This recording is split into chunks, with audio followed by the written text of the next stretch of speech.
Sir. चलिए, तो मुझे लगता है शुरू करें अपना कार्यक्रम, है ना। लो, होमवर्क मैंने कुछ दिए थे आपको ऑक्सीडेशन नंबर निकालने के लिए। बहुत ही प्यारे से क्वेश्चंस थे। चलिए एक एक करके डिस्कस करना चालू करते हैं। कोई फर्स्ट नंबर पे बताएगा मुझे क्या था? फर्स्ट बताइए। H2O2। H2O2। चलिए, तो ऑक्सीडेशन नंबर निकालना हम लोग सीख रहे हैं। जनरल जो उसके कॉन्सेप्ट्स थे वो मैंने आपको सिखा दिए थे।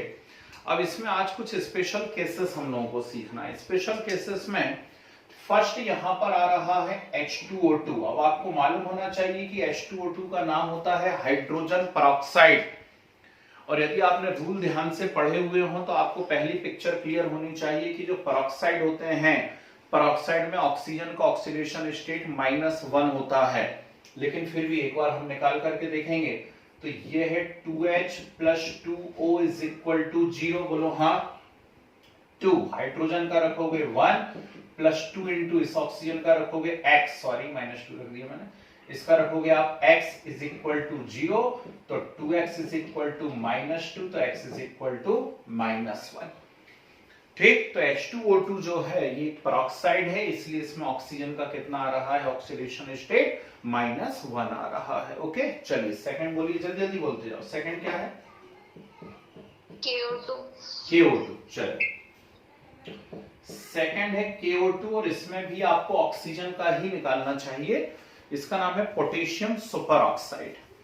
पोटेशियम सुपर ऑक्साइड हमें मालूम होना चाहिए, सुपर ऑक्साइड के अंदर ऑक्सीजन का ऑक्सीडेशन स्टेट -1/2 होता है। लेकिन फिर भी एक बार मैं करके देखूंगा। तो K + 2O = 0, तो 1 + 2x = 0, तो 2x = -1, तो x = -1/2। ठीक है, तो यहां पर x = कितना आ गया? -1/2 आ गया। लीजिए साहब, ये हो गया KO2 यानी पोटेशियम सुपर ऑक्साइड में ऑक्सीजन का ऑक्सीडेशन स्टेट। ओके, चलिए थर्ड बताइए क्या है? H2SO5। H2SO5। यदि आपने ऐसे सॉल्व करा होगा x रख करके, तो मुझे उम्मीद है इसमें सल्फर का निकालना था, और सल्फर का आप लोगों का आ रहा होगा +8, है ना। लेकिन ये बिल्कुल गलत है, निहायत ही गलत हो गया आप लोगों से। क्यों गलत हो गया? H2SO5 में सल्फर का +8 ही तो आ रहा है।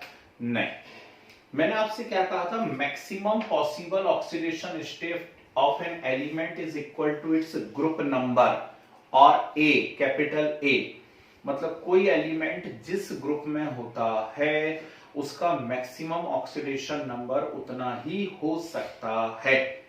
कोई भी एलिमेंट जिस ग्रुप में होता है उसका मैक्सिमम ऑक्सीडेशन नंबर उतना ही हो सकता है।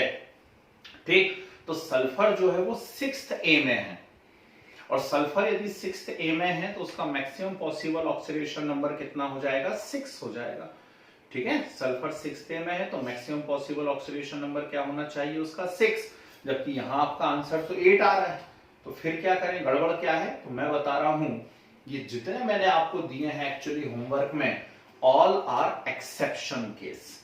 ये सब एक्सेप्शन है। इसमें आपके मोस्ट ऑफ द जितने भी आपने सॉल्व करेंगे उनके आंसर गलत आए होंगे। ठीक, क्यों गलत आए होंगे? चलो अब मैं सही करवाता हूं। जानबूझ के मैंने दिए थे जिससे आप गलती करो और फिर उस गलती को सुधारो। तो H2SO5 में सल्फर का निकालना है तो ऐसे नहीं निकलता, आपको इसका स्ट्रक्चर बनाना पड़ेगा, और इसका स्ट्रक्चर ऐसा होता है। ये ऑक्सीजन जहां भी डायरेक्टली बॉन्डेड रहता है किसी भी एलिमेंट से अदर देन ऑक्सीजन, उसे हम ऑक्साइड बॉन्ड कहते हैं। ऑक्साइड बॉन्ड, और ऑक्साइड बॉन्ड में ऑक्सीजन का ऑक्सीडेशन स्टेट -2 होता है। ठीक है ना, ये H2SO4 है। अब इसको H2SO5 यदि करना है तो यहां पर एक ऑक्सीजन और आ गया, बन गया H2SO5 बना। तो यहां पे ऑक्सीजन 2 ऑक्सीजन से बॉन्डेड है। जब ऑक्सीजन ऑक्सीजन से ही बॉन्डेड होता है तो इसको परऑक्साइड लिंकेज कहा जाता है। क्या कहते हैं? परऑक्साइड। और बाजू में देखो जरा, परऑक्साइड में ऑक्सीजन का ऑक्सीडेशन स्टेट कितना होता है? -1।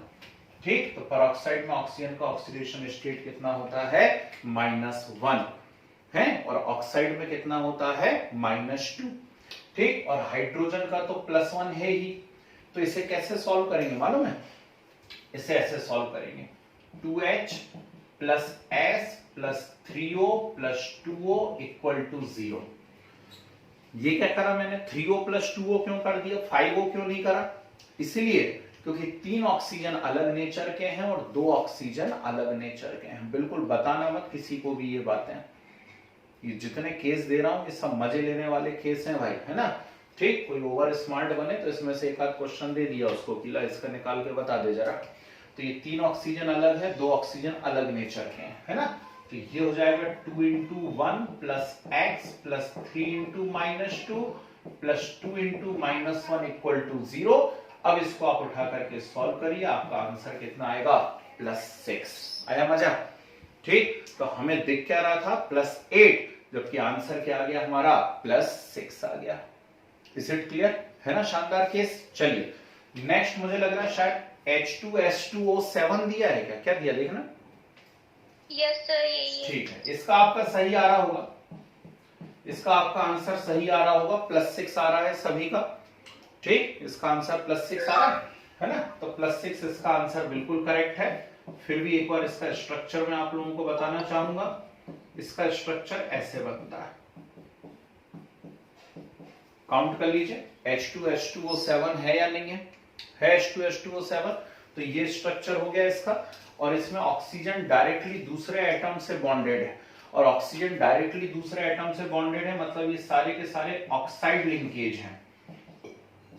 और यदि ये सारे के सारे ऑक्साइड लिंकेज हैं तो इन सभी में ऑक्सीजन का ऑक्सीडेशन स्टेट कितना है, -2 है, और हाइड्रोजन का कितना है, +1 है ना। तो इसमें कहीं कोई एक्सेप्शन नहीं है। आप डायरेक्ट सॉल्व करेंगे इसे, 2H plus 2S plus 7O equal to 0। ठीक, तो 2 into 1 plus 2x plus 7 into -2 equal to 0। आपका आंसर जो है यहां पर कितना आ जाएगा, +6 आ जाएगा। आ रहा है? ठीक, तो H2H2O7 जो है इसके अंदर सल्फर का ऑक्सीडेशन स्टेट कितना आ रहा है, +6 आ रहा है। कोई दिक्कत? ठीक है ना। चलिए नेक्स्ट, मैंने जरूर आपको दिया होगा H2S2O8 दिया है। ठीक, यस सर। और आपने यदि करी होगी मेहनत तो आपका आंसर 7 आ रहा होगा। आ रहा है? ठीक, खुद बताइए गलत है या सही है, जल्दी बोलो। गलत है। क्यों गलत है? अब भी मैंने बताया कि सल्फर जो है 6th A का मेंबर है, और सल्फर यदि 6th A का मेंबर है तो उसका मैक्सिमम पॉसिबल ऑक्सीडेशन स्टेट कितना होना चाहिए, +6, जबकि इसको सॉल्व करने पे तो 7 आ रहा है सल्फर का। ठीक, यानी इसमें भी कहीं ना कहीं कुछ गड़बड़ है। क्या गड़बड़ है, चलिए मैं बता देता हूं। ऐसे नहीं होते ये सॉल्व, इसका आपको स्ट्रक्चर बनाना पड़ेगा। कैसे स्ट्रक्चर बनेगा? इसका स्ट्रक्चर ऐसे बनता है, ये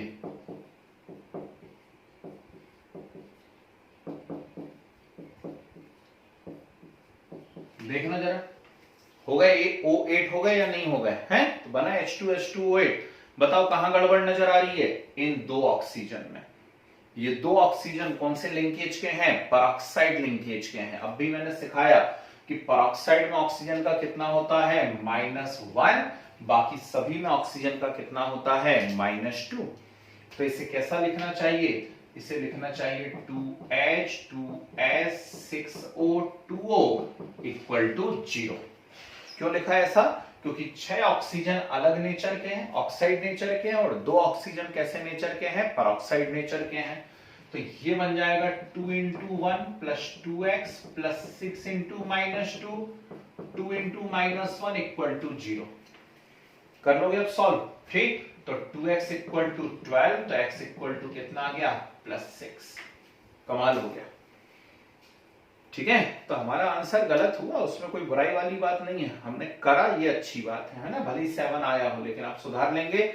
आंसर कितना आ गया हमारा, +6 आ गया। चलो अगला बताओ क्या है, बोलो। CrO5। वेरी गुड, वाह क्या बात है। ठीक, मोस्ट इंपॉर्टेंट है ना, CrO5 जबरदस्त इंपॉर्टेंट है। आपका आंसर आ रहा होगा +10, और बड़ी खुशी महसूस हो रही है अंदर से कि यार मजा आ रहा है, कितने जल्दी जल्दी बनते चले जा रहे हैं, है ना। तो CrO5 का कितना आया आंसर, +10 आया। कोई बात नहीं, अब हम इसको सुधारते हैं। यहां देखिए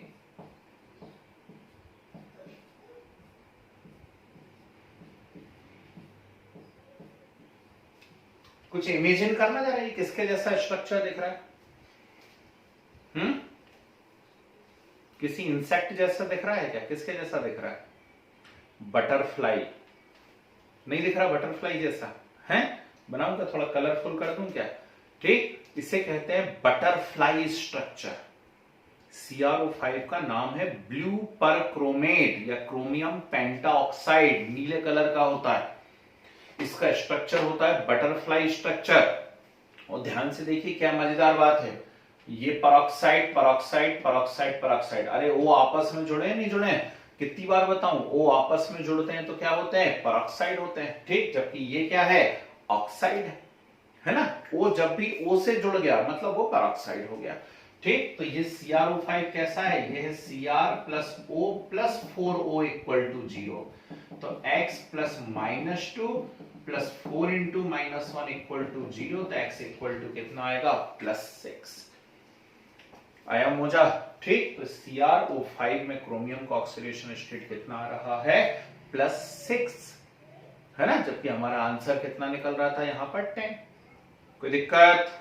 समझ में आई बात? चलो अगला बताओ क्या है जरा जल्दी से। नेक्स्ट Na2H2O3 है क्या? क्या है? Yes sir.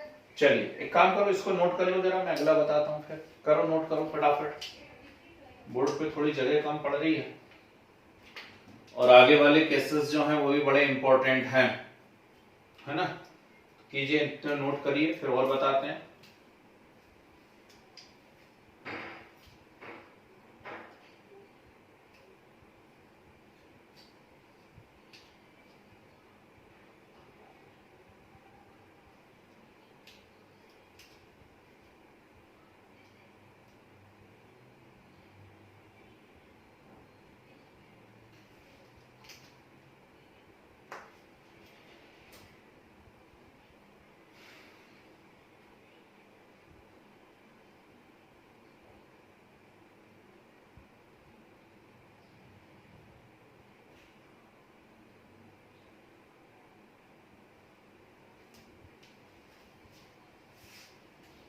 बढ़िया से बनाना भाई।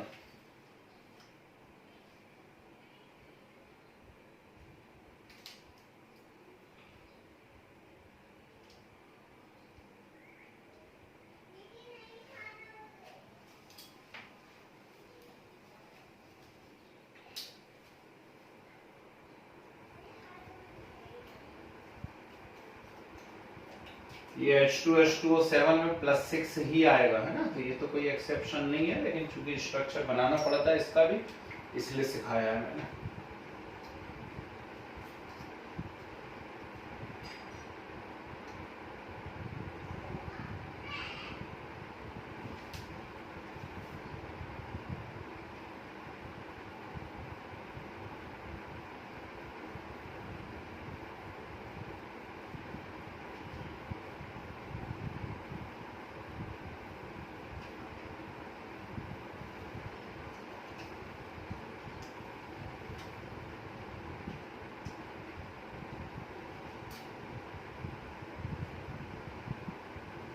Sir completed. बढ़िया। बाकी बच्चों का हुआ? Sir 1 minute. ठीक है, आराम से करो, कोई जल्दी नहीं। सबसे इंपॉर्टेंट तो यही है एक्चुअली, ऑक्सीडेशन नंबर निकालना सीखना ही सबसे इंपॉर्टेंट है, बाकी तो सब मिथ्या है।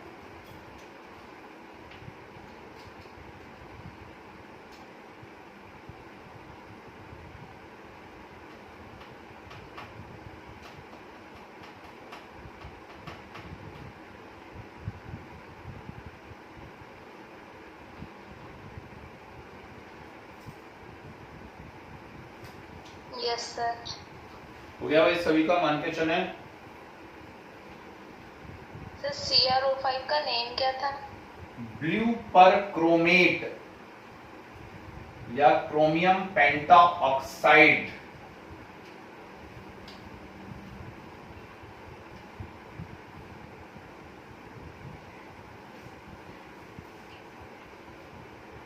जी, तो क्या बताया नेक्स्ट आपने?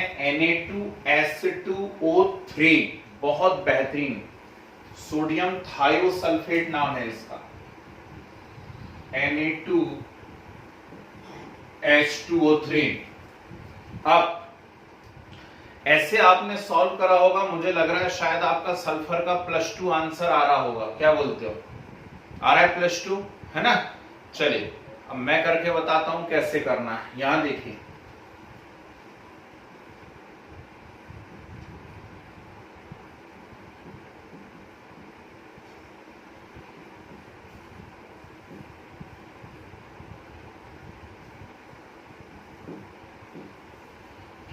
इसका स्ट्रक्चर ऐसा होता है। Na2H2O3 का जो स्ट्रक्चर है वो ये स्ट्रक्चर होता है, ध्यान रखिएगा, ठीक।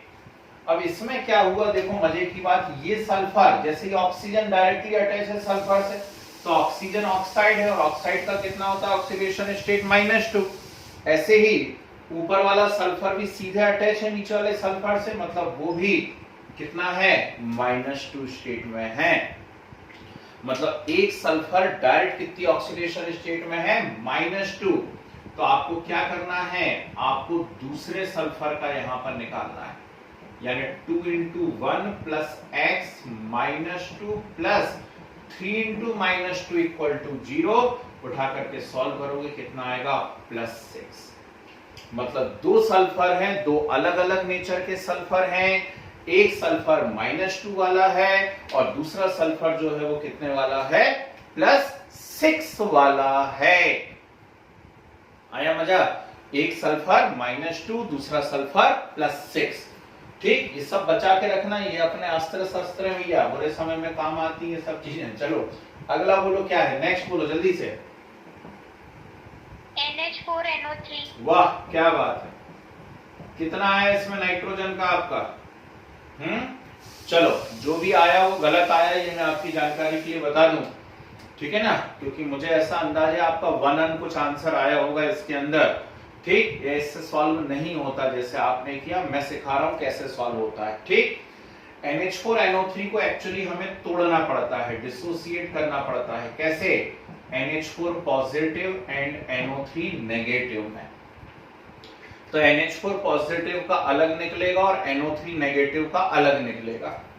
तो NH4 पॉजिटिव में क्या हो जाएगा, ये N + 4H = +1, और NO3 नेगेटिव में क्या होगा, N + 3O = -1।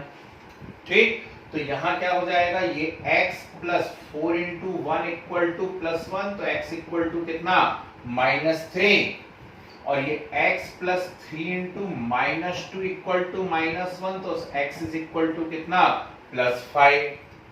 समझ रहे बात को? कैसा मजा आया? मतलब अमोनियम नाइट्रेट जो है NH4NO3, इसमें दो अलग अलग नेचर वाले नाइट्रोजन है। एक नाइट्रोजन -3 वाला है, दूसरा नाइट्रोजन +5 वाला है। निश्चित आपके दिमाग में क्वेश्चन उठा होगा कि हमें कैसे पता पड़ेगा ऐसे करना है। यही सोच रहे होगे बैठे बैठे, यार हम तो नन्ही सी जान है, अभी 11th में आए, हमें कैसे पता पड़ेगा ऐसे करना है। अरे मैं सिखा तो रहा हूं।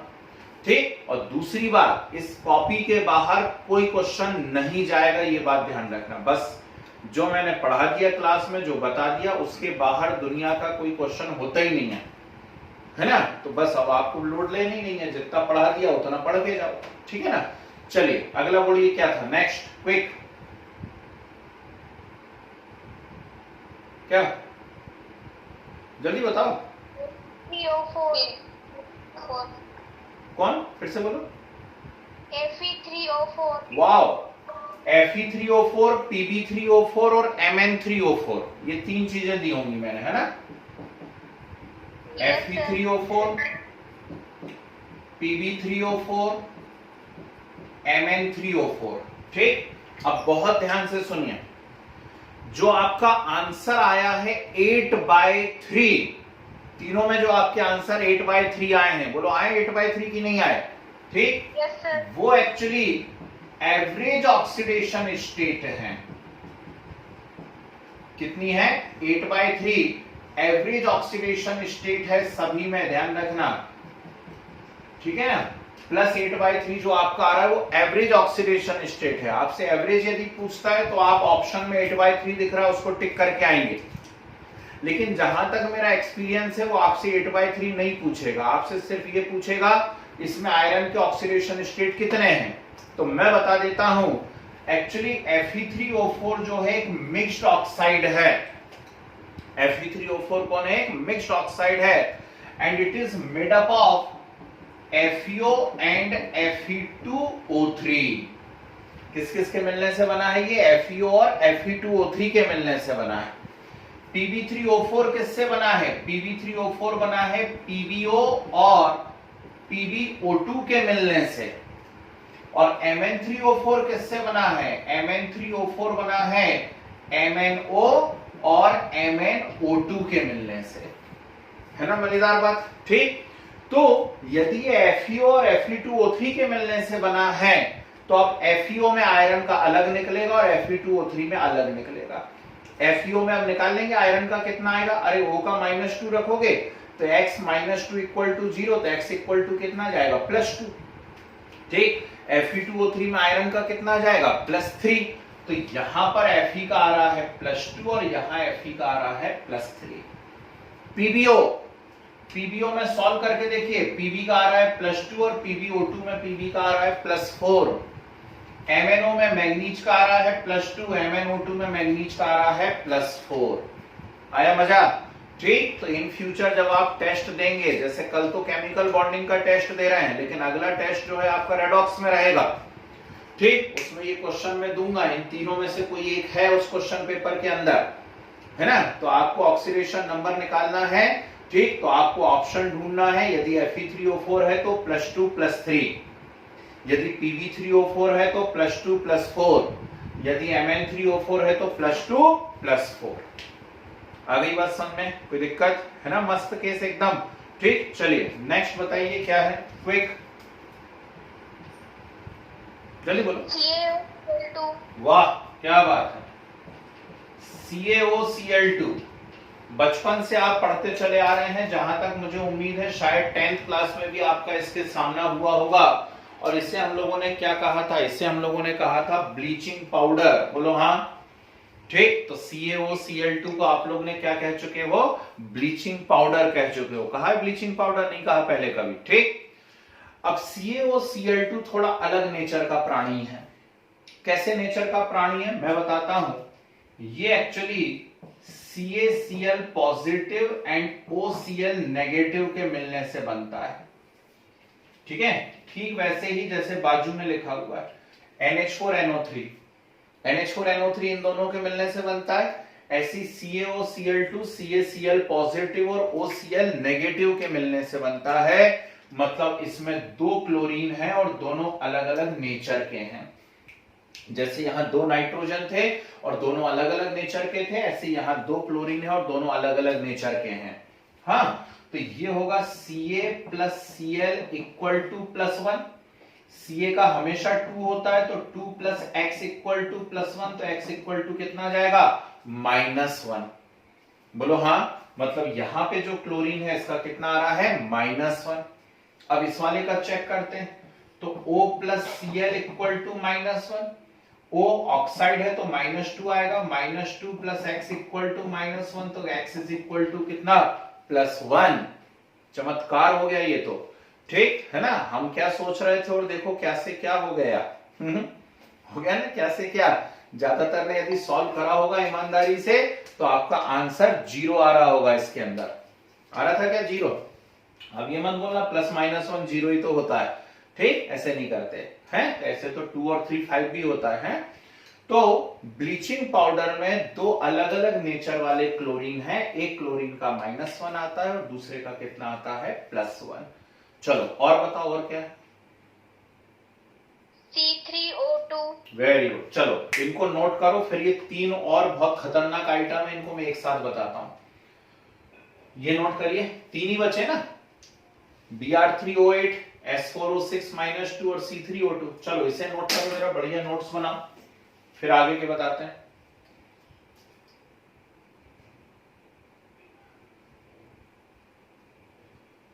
नोट्स लीक नहीं करना है, दूसरे स्कूल वालों तक नहीं पहुंचने चाहिए, दूसरी कोचिंग वालों तक अपनी कॉपी नहीं पहुंचनी चाहिए, है ना?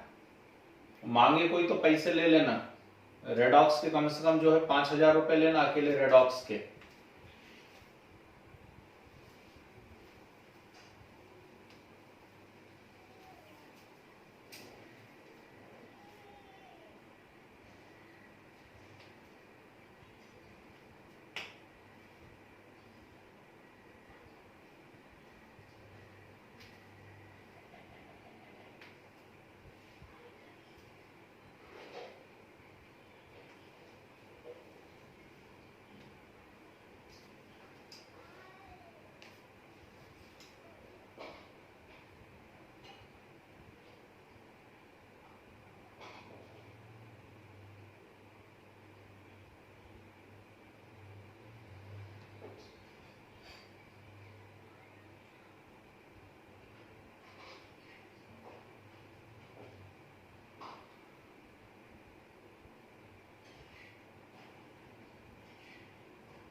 Sir, completed.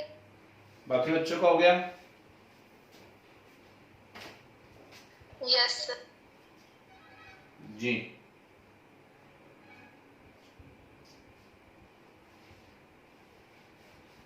शायद नेक्स्ट वीक से क्लासेस ना हो पाए मेरी, है ना, क्योंकि ऑफलाइन चालू हो रहा है आपका स्कूल, जो मुझे जानकारी लगी है।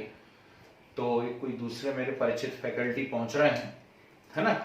तो यदि आप पढ़ाई करना चाहते हो और बिल्कुल रेगुलर चीजें रखना चाहते हो, तो मैं डेली जैसे आपकी क्लासेस हुआ करती थी उसी पैटर्न पे वीडियोस डालता रहूंगा भाई, ठीक है ना। क्योंकि फिर मेरा शायद मंडे से किसी प्रकार का योगदान ना रहे आपके स्कूल में।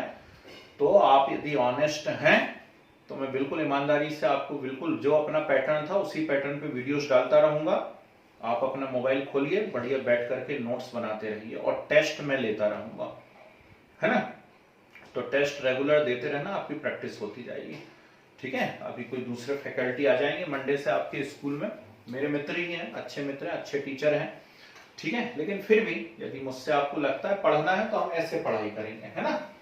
क्योंकि वहां मेरा आ पाना पॉसिबल नहीं है ऑफलाइन में। मैं भोपाल में रहता हूँ, आप लोग हरदा में रहते हैं, 200 किलोमीटर की दूरी है ना। तो ऐसे पढ़ाई करनी पड़ेगी फिर आपको, ठीक। चलो तो आगे बढ़ जाते हैं। नेक्स्ट 3 एग्जाम्पल है बिल्कुल दनादन, और तीनों बड़े खतरनाक हैं। एक है वहां पर C3O2, एक है Br3O8 शायद, है ना, और एक S4O6 टू दी पावर -2। बहुत शानदार एग्जाम्पल तीनों। चलिए फर्स्ट देखिए, C3O2 ये दिया हुआ है। अब C3O2 का ऐसे नहीं निकलेगा बेटा जैसा आप सोच रहे हो कि 4/3 आ जाएगा। 4/3 उसका एवरेज ऑक्सीडेशन स्टेट है। जो आपका आंसर आया ना 4/3, वो एवरेज ऑक्सीडेशन स्टेट, हमसे कभी एवरेज नहीं पूछेगा। तो फिर क्या करना पड़ता है, हमें इसका स्ट्रक्चर बनाना पड़ेगा। इसको कार्बन सब ऑक्साइड कहा जाता है। क्या नाम है इसका, नाम भी सुन लीजिए, इसका नाम है कार्बन सब ऑक्साइड। C3O2 कार्बन सब ऑक्साइड नाम है इसका। स्ट्रक्चर ऐसे बनता है इसका, और इसमें 3 पार्ट होते हैं। तीनों पार्ट का अपना पर्सनल एग्जिस्टेंस है, ध्यान से सुनिएगा। अब इसका अलग निकलेगा, इसका अलग निकलेगा, बीच वाले का अलग निकलेगा, ठीक है। सोच के देखो, इसका निकालना है तो कार्बन को X ले लोगे, ऑक्सीजन का -2 रखोगे इक्वल टू 0, तो X -2 इक्वल टू 0, तो X इक्वल टू कितना जाएगा, जल्दी बोलो, +2 आएगा। तो इस वाले कार्बन का आएगा +2, same for this one, oxygen का -2 रखोगे तो x -2 इक्वल टू 0, तो x इक्वल टू कितना जाएगा +2, तो इसका भी कितना जाएगा +2। अब बीच वाले का क्या, तो सोचो ये +2 -2 0, ये +2 -2 0, तो बीच वाले का कितना आएगा 0। समझ गए। तो इसमें 3 अलग अलग टाइप के कार्बन हैं, जिनमें से 2 +2 शो कर रहे हैं और एक कार्बन कितना कर रहा है 0 शो कर रहा है। बहुत शानदार केस है ना।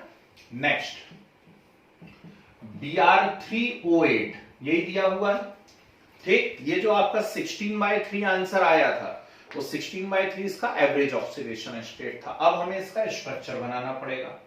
इसका स्ट्रक्चर कैसे बनता है उसे समझिए। सबसे पहले तो 3 Br ऐसे अटैच होते हैं, ओ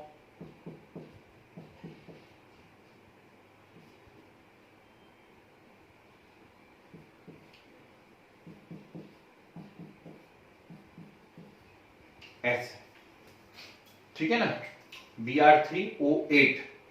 ओके, अब क्या होने वाला है इसके अंदर, देखिए ध्यान से। इसके भी 3 पार्ट होते हैं ऐसे, तो ये अलग पार्ट हो गया, ये अलग हो गया, बीच वाला अलग हो गया। तो जब इस वाले की बात करोगे आप, सोचो ऑक्सीजन का -2 -2 और इसका x, तो x -6 इक्वल टू 0, तो x इक्वल टू कितना आ जाएगा, जल्दी बोल दीजिए, +6। तो यहां इस Br का कितना आएगा +6। यदि इसका +6 आया तो सामने वाले का भी कितना आएगा +6, आगे दोनों का +6। अब बीच वाले की बात करें, इस O का -2, ऊपर वाले का भी -2, तो -2 और -2 -4, साइड चेंज करोगे तो कितना हो जाएगा +4, तो बीच वाले का कितना आएगा +4। ठीक है, खतरनाक केस है ना। नहीं पढ़ा होगा यदि किसी ने तो कर ही नहीं पाएगा इसको। तो Br3O8 में 2 ब्रोमीन का +6 है और 1 ब्रोमीन का कितना है +4। ठीक, नेक्स्ट देखिए S4O6 -2, ये दिया हुआ है क्या, S4O6 -2। अब S4O6 -2 का स्ट्रक्चर कैसे बनेगा, तो सबसे पहले तो आपको 4 सल्फर ऐसे जोड़ने हैं, जोड़े। अब इसमें ये जो कॉर्नर वाले 2 सल्फर है ना, ये ऐसे होते हैं, ये है structure S4O6 to the power -2 का। टेट्राथायोनेट आयन बोलते हैं इसको, टेट्राथायोनेट आयन। और इसका स्ट्रक्चर कैसे बनता है, ऐसे बनता है,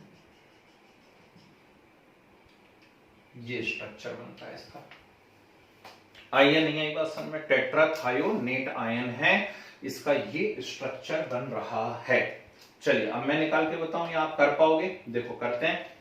इसको तो x ले लेंगे, ये -2 -2 -2 -6 इक्वल टू -1, ये ऐसा हो रहा है s + 3o इक्वल टू -1, तो x + 3 × -2 इक्वल टू -1, तो x इक्वल टू कितना आ गया +5, है या ना, आया +5।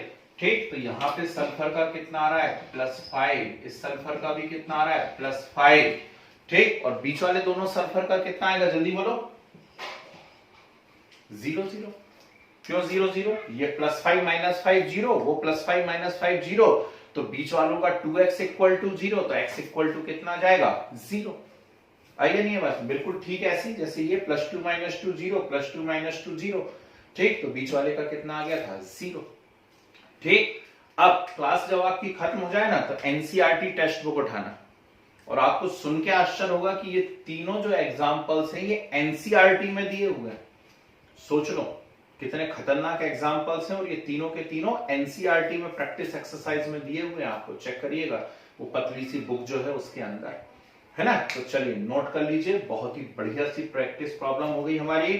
ठीक, और कुछ तो नहीं बचा है, एक और बार देख के बता दो मुझे, हो गए सारे होमवर्क?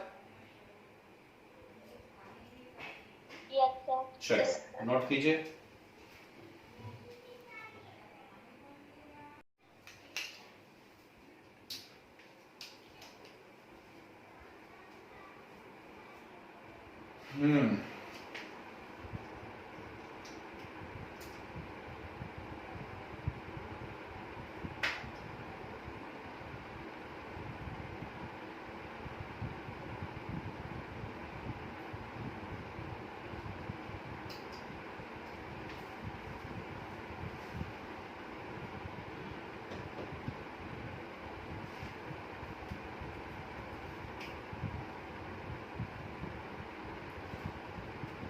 हो जाए तो बताएं।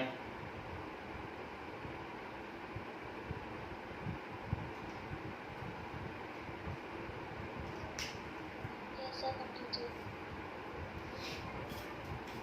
चलिए बढ़े आगे। Yes, sir. अब सुनिए, लास्ट क्लास में हम लोग क्या पढ़ रहे थे?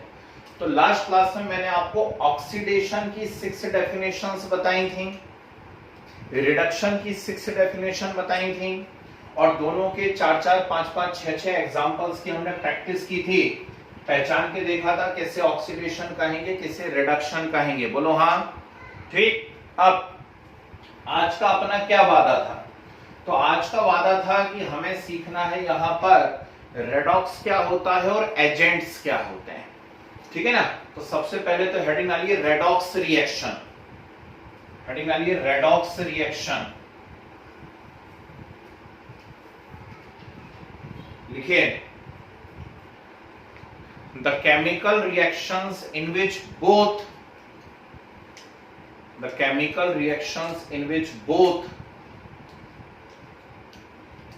oxidation and reduction, the chemical reaction in which both oxidation and reduction occur simultaneously, oxidation and reduction occur simultaneously,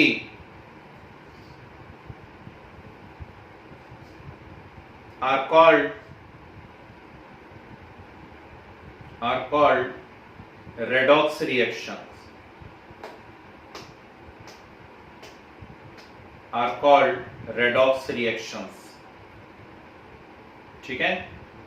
बहुत अच्छे से वही बच्चे कर पाते हैं जिनकी बढ़िया कमांडिंग हो ऑक्सीडेशन नंबर पे। बाकी तो सिर्फ घोंटा घाटी कर लेते हैं 10th वालों की स्टाइल में, क्योंकि 10th में भी तो थी ना ये सब बातें, है ना? तो 10th स्टाइल में पढ़ लेते हैं। तो ऐसे नहीं, अब हम बड़ी क्लास में आ गए, साइंस हमने लिया हुआ है, तो ऑक्सीडेशन नंबर पे अच्छे से कमांडिंग करो, और यदि ऑक्सीडेशन नंबर पे आपकी अच्छे से कमांडिंग होगी तो बहुत ही स्मूथली कर ले जाओगे। एक सिंपल एग्जांपल से चालू करता हूं। जैसे लिखा है C+O2 gives CO2। ठीक, ऑक्सीडेशन नंबर निकालना मुझे आता है, तो मुझे पता पड़ा यहाँ कार्बन का 0 है, ऑक्सीजन का 0 है, लेकिन CO2 में जो है कार्बन का +4 है और ऑक्सीजन का कितना है? -2 है। कार्बन का +4 और ऑक्सीजन का -2। तो ध्यान से देखिए, ये कार्बन 0 से कितना हुआ है? +4, और कार्बन 0 से +4 हुआ है, यानी कार्बन का क्या हुआ है? ऑक्सीडेशन हुआ।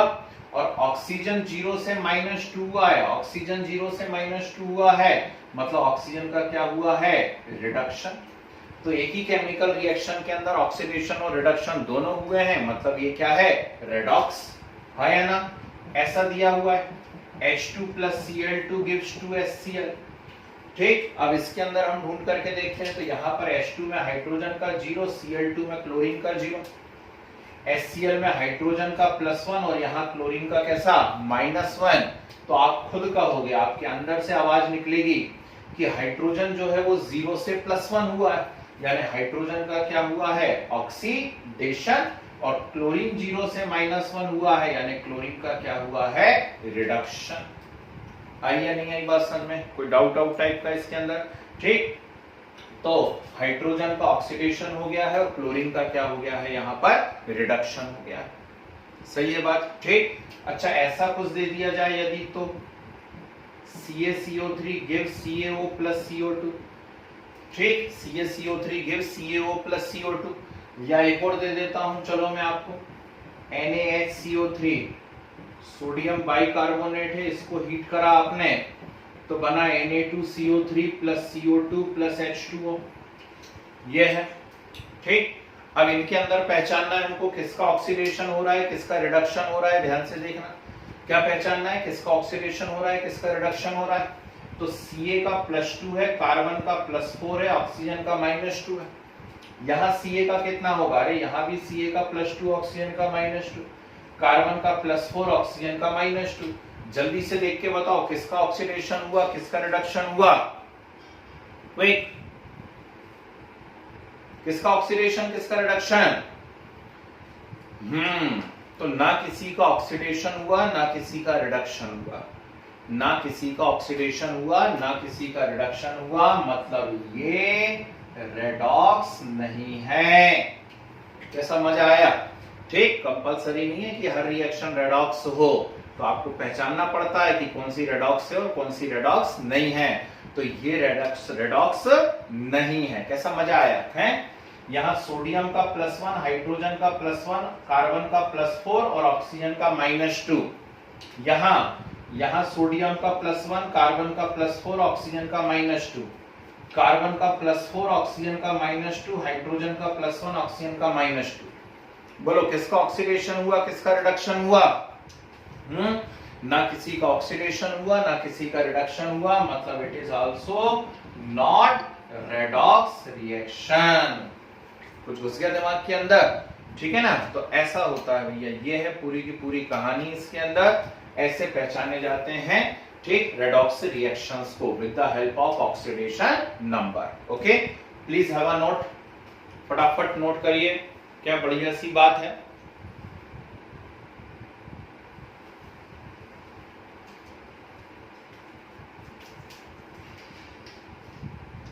तो बुक में कहीं कहीं किन्हीं आप सुनते भी जाओ लिखते भी जाओ, किन्हीं किन्हीं बुक्स में लिखा हुआ है all chemical reactions are redox reaction. ठीक, पढ़ लेना चुपचाप, समझ जाना कि बुक में गलत प्रिंट हो गया है। खुद बोलिए, क्या all chemical reactions are redox reaction है? नहीं, बहुत सारी ऐसी रिएक्शंस आएंगी जो रेडॉक्स नहीं होती हैं।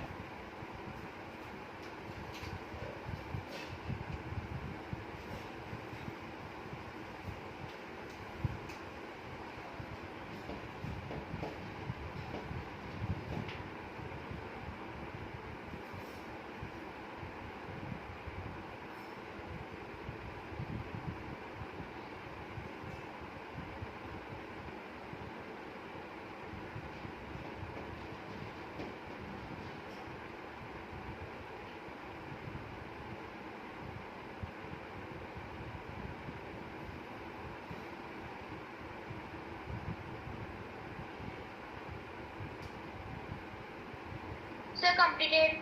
गुड, चलिए बढ़े आगे। तो साइड गाली जरा agents,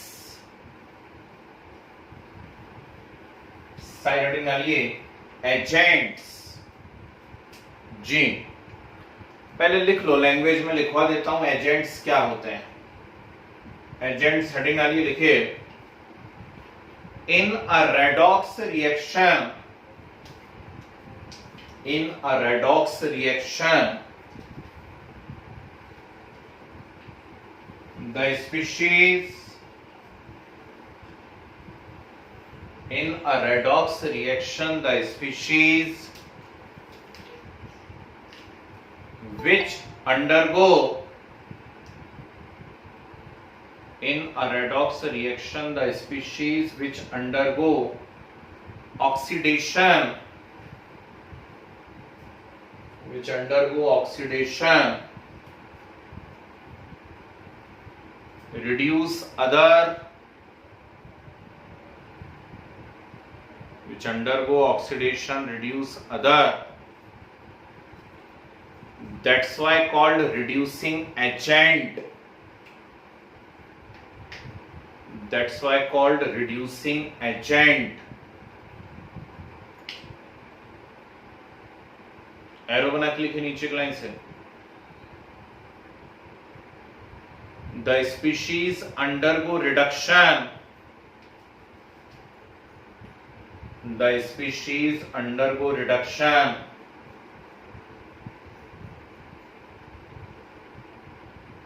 oxidize other, the species undergo reduction oxidize other and called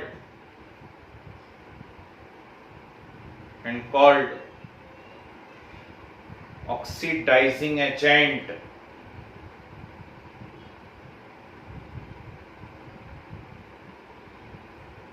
and called oxidizing agent।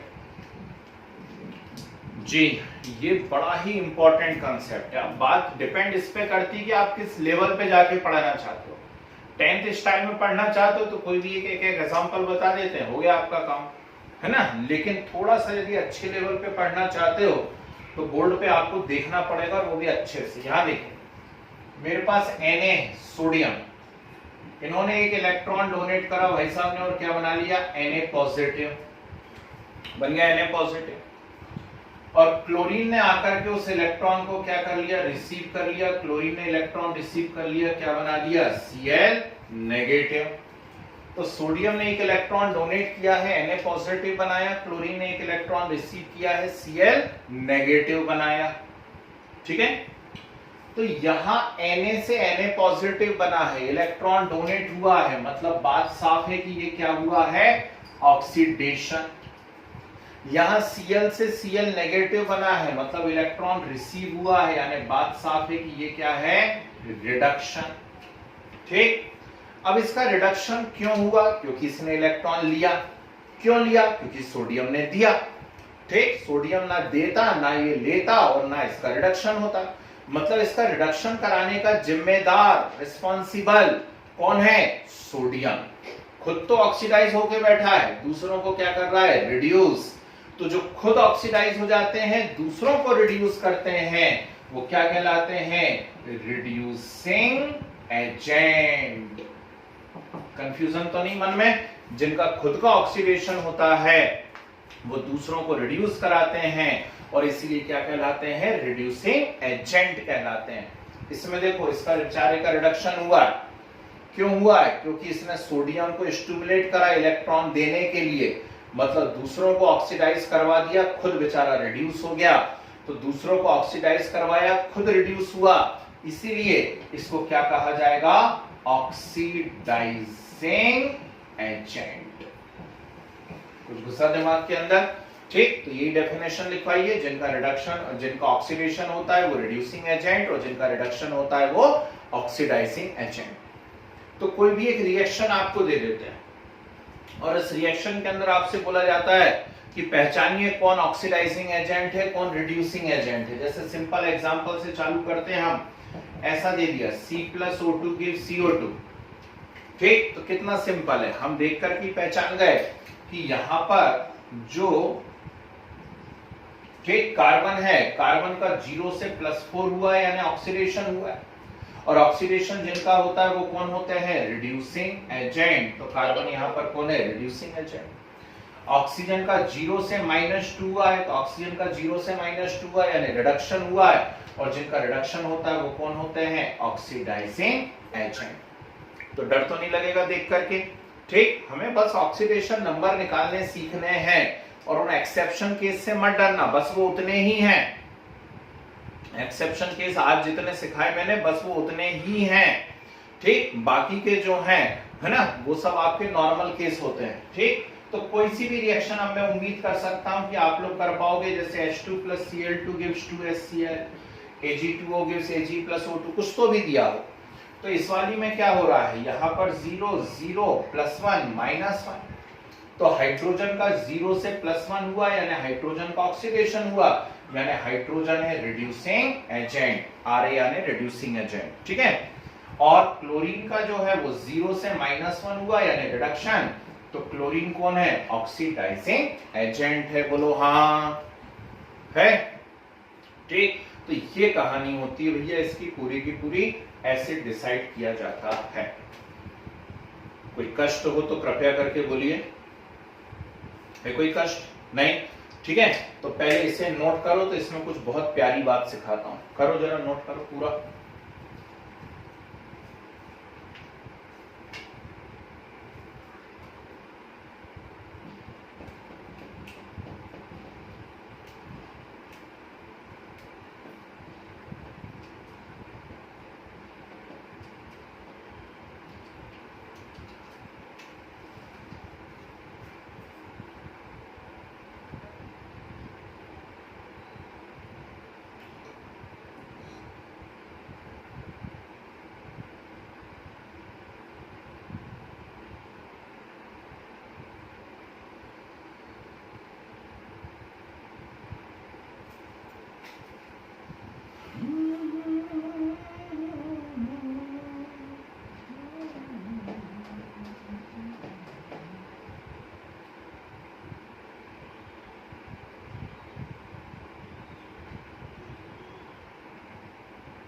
Sir, completed. सभी का हो गया? चलिए सुनिए, अब मान लीजिए हमें कोई एक कंपाउंड दे दिया है, जैसे हमको दे दिया मान लीजिए HNO3 या H2SO4 या HClO3, ऐसी कोई भी एक चीज दे दी है हमको और हमसे पूछा गया ये किसके जैसा एक्ट करेगा, ये रिड्यूसिंग एजेंट जैसा एक्ट करेगा या ऑक्सीडाइजिंग एजेंट जैसा एक्ट करेगा। तो कैसे निकाला जाता है, कैसे सॉल्व किया जाता है ना? बहुत ध्यान से सुनिए और बोर्ड पे लिख करके सुनिए। पहले हमें एक बात मालूम होनी चाहिए, मैक्सिमम या पॉजिटिव ऑक्सीडेशन स्टेट जो है किसी भी एलिमेंट की, उसकी ट्रिक क्या है? उसकी ट्रिक है ग्रुप नंबर -10। याद है ये वाली बात है? और मिनिमम या नेगेटिव ऑक्सीडेशन स्टेट, इसकी ट्रिक क्या है? जल्दी बोलो। Group number -18। ठीक है, ये बात मैं उम्मीद कर सकता हूं कि आप लोगों को पहले से याद है ना? ये ट्रिक हम कई बार यूज कर चुके हैं और अब तक तो बढ़ जानी चाहिए। अब मुझे कोई भी एक कंपाउंड दिया और मुझसे पूछा गया कि ये किसके जैसा एक्ट करेगा, ये ऑक्सीडाइजिंग एजेंट होगा या रिड्यूसिंग एजेंट होगा। जैसे मुझे उन्होंने दिया H2S। अब H2S का मुझे पता करना है कि ये किसके जैसा एक्ट करेगा।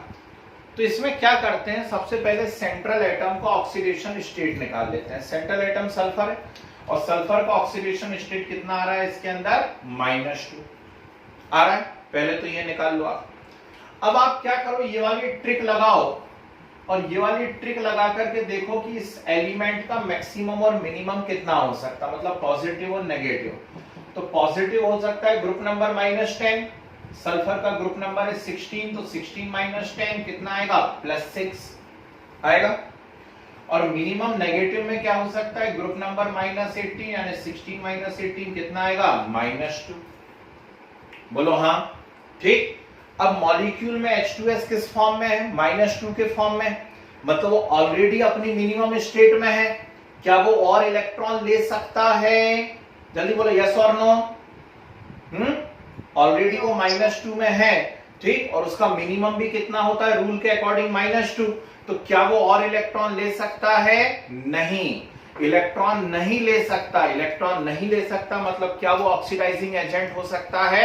बिल्कुल नहीं, नहीं हो सकता। पर क्या वो इलेक्ट्रॉन दे सकता है? तो -2 से कितना हो रहा है? +6।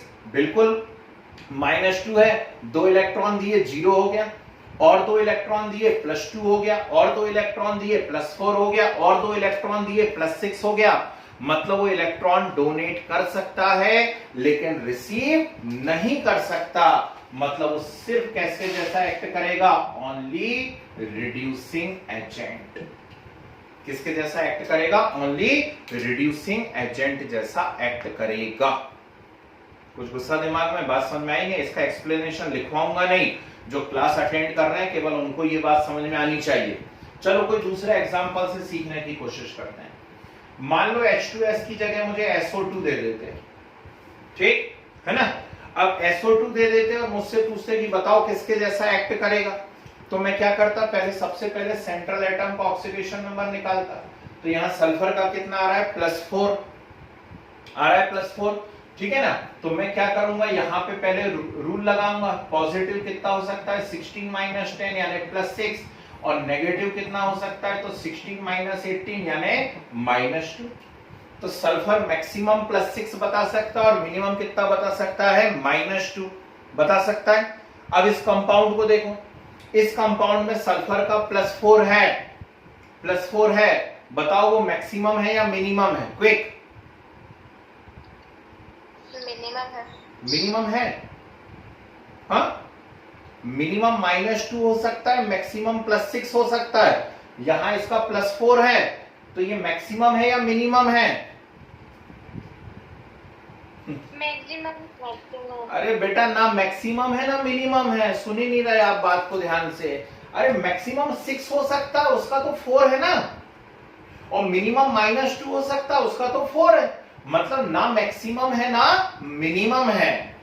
ठीक, ना मैक्सिमम है ना मिनिमम है। ठीक, तो वो मिनिमम करना चाहेगा तो इलेक्ट्रॉन ले सकता है और मैक्सिमम करना चाहेगा तो इलेक्ट्रॉन दे सकता है। मतलब वो दोनों काम कर सकता है, वो इलेक्ट्रॉन ले भी सकता है और इलेक्ट्रॉन दे भी सकता है। मतलब वो किसके जैसा काम करेगा? बोथ। ठीक, both reducing agent as well as oxidising agent. नहीं आई बात समझ में? H2S क्या कर सकता था? सिर्फ दे सकता था, इसलिए सिर्फ रिड्यूसिंग एजेंट था।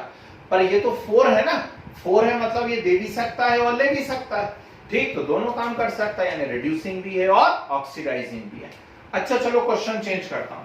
अब आप लोग बताओ जल्दी से, SO3 किसके जैसा काम करेगा? क्विक है। SO3 में सल्फर का आ रहा है +6। ठीक, +6 आ रहा है। इसका मैक्सिमम पॉजिटिव में जाओगे तो ग्रुप नंबर -10 से +6 आएगा और नेगेटिव में जाओगे तो -2। अब बताइए सल्फर कैसी स्टेट में है? यहां पे कंपाउंड में +6 में है, मतलब मैक्सिमम में है या मिनिमम में है? मैक्सिमम में।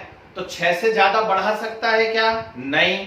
मतलब डोनेट कर सकता है क्या? नहीं। तो सिर्फ क्या कर सकता है? वो रिसीव कर सकता है। 6 से रिसीव करते करते करते करते कहां तक पहुंच सकता है? -2 तक। ठीक, रिसीव करते करते करते करते कहां तक पहुंच सकता है? -2 तक पहुंच सकता है, यानी रिसीव कर सकता है। और जो रिसीव करते हैं वो क्या होते हैं? जल्दी बोलो। Oxidising agent. तो SO3 किसके जैसा एक्ट करेगा? Only oxidising agent. अब तो गुस्सा दिमाग में नहीं घुसा? अरे घुस पाया है? अच्छा चलो और लो। H2O2। H2O2 में जो है ऑक्सीजन का ऑक्सीडेशन स्टेट है -2। कितना है? -2। अब ऑक्सीजन मैक्सिमम पॉजिटिव में बता सकता है +2, वो भी एक ही कंपाउंड है उसका OF2। ठीक, नहीं तो 0 ही बताता है वो, है ना। और माइनस में वो कितना बता सकता है? -2। ठीक, पर यहां में यदि ध्यान से देखो तो इसमें ऑक्सीजन का -1 है। -1 है मतलब ना मैक्सिमम है और ना ही मिनिमम है। यस और नो, जल्दी बोलो। है ना मैक्सिमम है ना मिनिमम है, तो बोलो देगा या लेगा? दोनों। वेरी गुड, दोनों काम करेगा। दोनों काम करेगा मतलब ये क्या है? Both reducing agent and oxidising agent. अब आया एजेंट पहचानना कि अभी भी नहीं आया है? चलो एक लास्ट एग्जांपल बता देता हूं, HNO3। ठीक है ना, HNO3। HNO3 में नाइट्रोजन का है +5 है। अब देखें ये दे सकता है या ले सकता है ना। तो हम इसका ग्रुप नंबर वगैरह देखें। ठीक, ग्रुप नंबर है 15, तो पॉजिटिव हो जाएगा 15 - 10 +5 और नेगेटिव हो जाएगा 15 - 18 यानी -3। मतलब ये मैक्सिमम 5 दे सकता है और 3 ले सकता है। ये 5 दे सकता है और 3 ले सकता है। ठीक, लेकिन अभी ये कौन सी स्टेट में है? 5। मतलब ऑलरेडी कौन सी स्टेट में है? मैक्सिमम।